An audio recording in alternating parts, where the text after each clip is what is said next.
இந்த ஐஃபோன்காரன் பார்த்தீங்கன்னா, நம்ம ஒரு ஃபோன் வாங்குனா, இந்த சார்ஜிங் அடாப்டர் தரமாட்றான். சரி நம்ம தனியா வாங்குறோம், ஒரு ஆன்லைன்ல வாங்குறோம்னா, இது ஒரிஜினலா, டூப்ளிகேட்டா அப்படின்னு நம்மளால கண்டுபிடிக்கவே முடியாதுன்னு நெறைய பேர் நெனைப்பீங்க.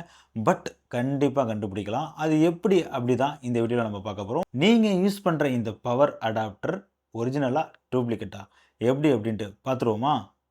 உங்களுடைய மொபைலில் ப்ளே ஸ்டோர் இல்லைனா ஆப்பிள் ஸ்டோரை ஓப்பன் பண்ணிங்க. இதில் பிஐஎஸ் கேர்ன்னு சொல்லக்கூடிய இந்த அப்ளிகேஷனை இன்ஸ்டால் பண்ணுங்கள்.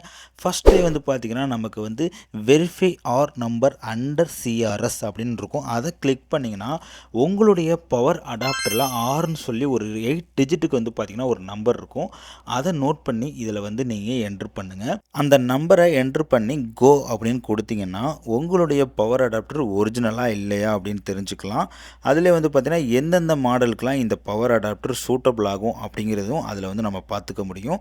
கீழே வந்து பார்த்தீங்கன்னா செட்டஸ்ன்னு சொல்லி ரெஜிஸ்டர்டு அப்படின்னு இருக்கும். அப்படி இருந்துச்சு அப்படின்னா உங்களுடைய பவர் அடாப்டர் வந்து ஒரிஜினலு, இல்லை அப்படின்னா அது வந்து டூப்ளிகேட்டு. அதாவது டூப்ளிகேட் போடும்போதே பார்த்தீங்கன்னா இன்வாலிட் நம்பர் அப்படின்னு வந்துடும். ஸோ இது மூலமாக நம்மளுடைய பவர் அடாப்டர் ஒரிஜினலாக டூப்ளிகேட்டானு தெரிஞ்சுக்கலாம். ஸோ இந்த மாதிரி ஆப்பிள் மட்டும் இல்லை, சாம்சங், ஓப்போ, விவோ இந்த மாதிரி எல்லாவோட பவர் அடாப்டரும் நம்ம வந்து ஈஸியாக வந்து ஒரிஜினலாக டூப்ளிகேட்டானு கண்டுபிடிச்சிக்க முடியும். இந்த மாதிரி நிறைய டெக் விஷயம் தெரிஞ்சுக்கிறதுக்கு நம்மளுடைய சேனலை சப்ஸ்கிரைப் பண்ணிக்கங்க.